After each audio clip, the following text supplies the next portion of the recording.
మెల్లని స్వరం అనే ఆత్మీయ కార్యక్రమానికి ప్రేమతో మిమ్మల్ని ఆహ్వానిస్తున్నాను. దేవుని బిడ్డలారా, మీరందరూ ఉదయకాలం లేచారా? బైబిల్ చదువుతున్నారా? దేవునితో మాట్లాడుతున్నారా? మీరు చాలా బాగున్నారని నమ్ముతున్నాను. ఎందుకంటే మన దేవుడు నమ్మదగిన వాడు, ఇశ్రాయేలును కాపాడువాడు, కునుకడు నిద్రపోడు కదా. ఆయన కునుకక నిద్రపోక మన ఎడల కృప చూపించే దేవుణ్ణి నిత్యము మనం ప్రార్థిస్తున్నాం, ఆరాధిస్తున్నాం. ఆయన కృప కొరకు కనిపెడుతున్నాం. ప్రతి ఉదయం ప్రతి సాయంత్రము కూడా ఆయన తట్టు మన చేతులు ఎత్తుతున్నాం కనుక దేవుడు తప్పకుండా మన జీవితంలో సమాధానము, ప్రేమను, మనం ఏదైతే ఆశిస్తున్నామో అవన్నీ కూడా దేవుడు మనకు అనుగ్రహించే ఒక కృపాకాలంలో మనం ఉన్నాము కనుక అధైర్యముగా ఉండకండి, ధైర్యముగా ఉండండి.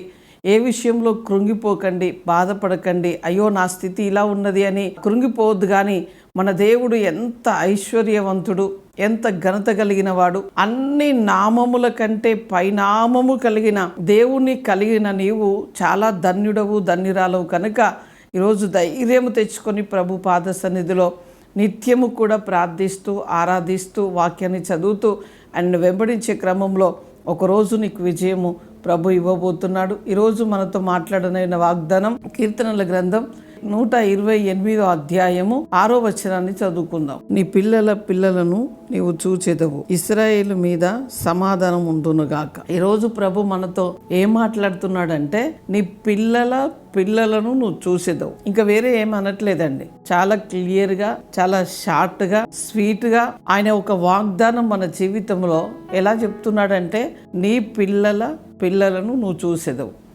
అంటే ఇశ్రాయేలు నీ మీద సమాధానం ఉండునుగాక. చూడండి, అక్కడ మీ పేరు పెట్టుకోండి. నీకు ఒక నిరీక్షణ ఉండాలి, ఒక ఆశ ఉండాలి, ఒక కోరిక ఉండాలి. ఏమని అంటే నా దేవుడు వాగ్దానం చేశాడు, ఇది నా జీవితంలో తప్పిపోదు, నా పిల్లల పిల్లల్ని నేను చూసేదను, నా దేవుడు నాకు అలాంటి సమాధానము, అలాంటి ఆరోగ్యము, అలాంటి క్షేమము నాకు ఇచ్చి ఉన్నాడని ప్రభును స్తుతించండి. ఆ స్తుతిలో గొప్ప ఆశీర్వాదం, గొప్ప మహిమ. మీరు బలమును కోల్పోయారా? బలమును. ఆరోగ్యమును కోల్పోయారా? ఆరోగ్యమును. మీరు ఏది కోల్పోయినా కూడా నా ప్రభు ఇచ్చి మిమ్మల్ని బలపరిచి నిలబెట్టబోతున్నాడు. దేవుని బిడ్డ ధైర్యముగా ఉండు. ప్రభు సన్నిధిలో సమాధానమైన నీకు నది వలె పంపిస్తున్నాడు. సమాధానం ఇచ్చి నిన్ను నిలబెట్టబోతున్నాడు కనుక ధైర్యముగా ఉండండి.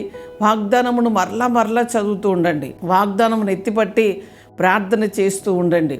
వాగ్దానములో నుంచి నీతో ఏం మాట్లాడాడో వాక్యాన్ని చదివి నీతో ప్రభు ఏం మాట్లాడుతున్నాడో మంచి కామెంట్ పెట్టండి, ఇతరులకు షేర్ చేయండి.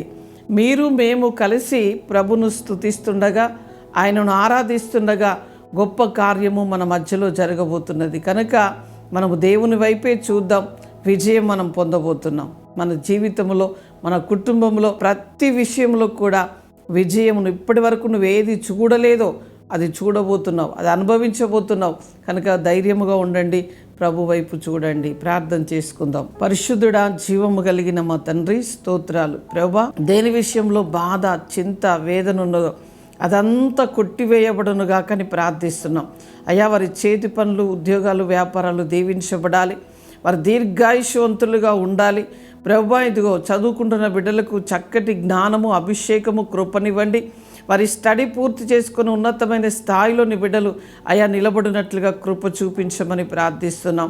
ఈరోజు పెళ్లి రోజు, పుట్టినరోజు జరుపుకుంటున్న బిడ్డల మీద శుభము, దీవెన, ఆశీర్వాదములు పలుకుతున్నాం. వారి ఈ సంవత్సరం అంతా నీ దయ పొందుకుందురుగాక. నీ చేత సమాధానం పొందుకొని ప్రభువా ప్రతి దినము కూడా నేను ఘనపరుస్తూ వారి జీవితంలో అద్భుతాలు చూసినట్లుగా నీ కృప కలుగునుగా కానీ మహిమ ఘనత మీకు చెల్లిస్తూ యేసు నామంలో అడుగుచున్నాం తండ్రి. ఆమేన్, ఆమేన్. Praise the lord. God bless you.